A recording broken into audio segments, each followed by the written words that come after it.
नमस्कार दोस्तों, स्वागत है आपका हिंदी नॉलेज शो में। तो दोस्तों, भारत इस समय दो सबसे बड़ी समस्याओं से जूझ रहा है और ये समस्याएं ऐसी हैं कि जिन्होंने भारतीय कमांडरों को कहीं ना कहीं टेंशन में तो डाल दिया है।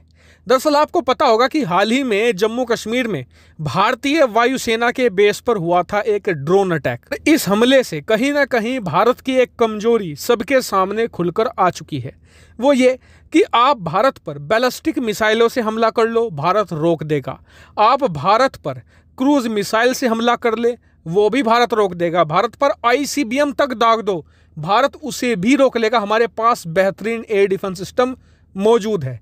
लेकिन अगर आप भारत पर ड्रोन से, खास करके मिनी ड्रोन यानी कि जिसकी कीमत 60-70 हज़ार रुपये, 1 लाख रुपए होती है मार्केट में, उस पर एक छोटा सा एक्सप्लोजिव लगाकर भारत पर हमला करते हैं तो भारत उसे कहीं ना कहीं रोकने में नाकामयाब होता है। ऐसे में अब भारत को दो बड़ी चिंताएं सता रही हैं। पहली तो ये कि कहीं पाकिस्तान अब ऐसे ड्रोन हमलों से भारतीय सैन्य बेस पर तो शायद हमला ना करे, क्योंकि अब वहाँ पर तो एंटी ड्रोन सिस्टम तैनात कर दिए गए हैं।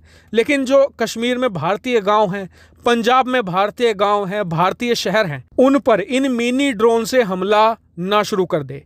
और देखिए, ये होना पूरी तरीके से संभव है, क्योंकि अगर आप देखें, जब भी भारत और पाकिस्तान के बीच सीज फायर का वायलेशन होता है, दोनों देश एक दूसरे के ऊपर गोलीबारी करते हैं, तो पाकिस्तानी सेना भारतीय गांवों को निशाना बनाती है, जिस वजह से भारत में भारी जान माल का नुकसान देखने को मिलता है, खास करके एलओसी में कश्मीर की सीमा पर।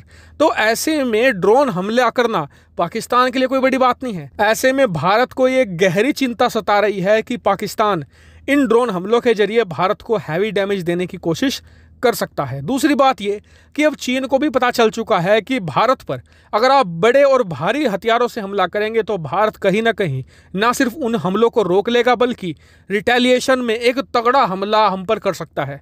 ऐसे में भारत के खिलाफ जो माइक्रो हथियार हैं, यानी छोटे हथियार हैं, उनका इस्तेमाल कारगर साबित होगा। और इसीलिए आज की तारीख में भारत काफ़ी ज़्यादा चिंता में है। हालांकि ऐसी बात नहीं है कि भारत इन ड्रोन हमलों को नहीं रोक सकता। भारत के पास QRSAM नाम का एक quick response surface to air missile defence system मौजूद है। तैनाती भी लद्दाख में उसकी कर रखी है। अगर हम उसे पाकिस्तान की सीमा पर तैनात कर दें ज़्यादा संख्या में, तो वो इन ड्रोन हमलों को रोक देगा।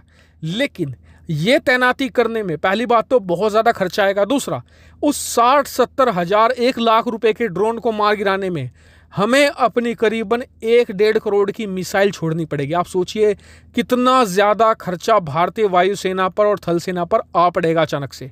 ऐसे में इसका कोई सस्ता और एक वाजिब उपाय भारत को ढूंढना होगा। और ऐसे में भारत के सामने बताया जा रहा है कि कई सारे ऑप्शन हैं, जिनमें से एक जिसे भारतीय सेना बहुत ही ज़्यादा सीरियसली देख रही है, वो है इजराइल का आयरन डोम सिस्टम। आप सभी लोग जानते हैं कितना ज़्यादा सफल रहा है फिलिस्तीन के और हमास के आतंकियों के खिलाफ। ये जबरदस्त परफॉर्मेंस है इस हथियार की, और इसने अपने आप को युद्ध में प्रूव करके दिखाया है कि कितना कारगर ये साबित हो सकता है। और इसीलिए बताया जा रहा है कि भारत आयरन डोम के बारे में अब फिर से बहुत ही सीरियसली विचार कर रहा है, क्योंकि इसकी रेंज भी काफ़ी अच्छी खासी है।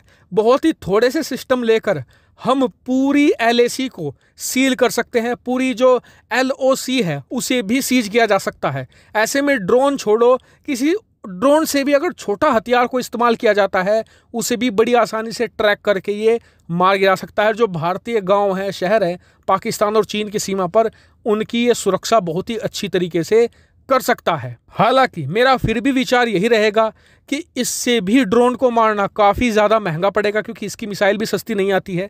ऐसे में भारत के लिए बेस्ट ये है कि अभी के लिए चाहे तो कुछ आयरन डोम सिस्टम खरीद ले, जिससे कि हमारा अब के लिए काम चल जाए, और साथ ही जो दुर्गा 2 वेपन है उस पर सीरियसली काम करना शुरू कर दे।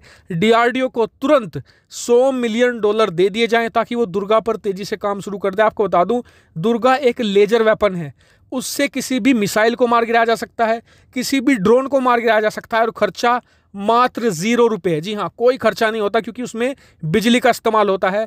वो बिजली को यानी एनर्जी को बहुत ज़्यादा कंप्रेस करके एज अ वेपन यूज़ करता है, और दुश्मन के किसी भी एरियल टारगेट को हवा में ही बड़ी आसानी से तबाह कर सकता है। और एक साथ ये कई सारे ड्रोन की अगर स्ट्राइक भी हो रही है, मतलब कि चीन पाकिस्तान ने 100-150 ड्रोन भी एक साथ छोड़ दिए, तो उन सभी को चुटकियों में मारकर गिरा देगा, क्योंकि ये एक लेज़र वेपन है, बहुत ही फास्ट है, बहुत ही ज़्यादा एक्यूरेट है। इसलिए मेरा मानना यह है कि अभी के लिए कुछ आयरन डोम खरीद लो, या फिर QRSAM को ही तैनात कर दो जो भारतीय है, और फिर दुर्गा 2 पर तेजी से काम शुरू कर दो। हालांकि आपका इसके बारे में क्या मानना है कमेंट करके जरूर बताएगा। साथ ही वीडियो को शेयर कीजिएगा और चैनल को सब्सक्राइब जरूर कीजिएगा। फिलहाल इस वीडियो में इतना ही। Thank you very much for watching video.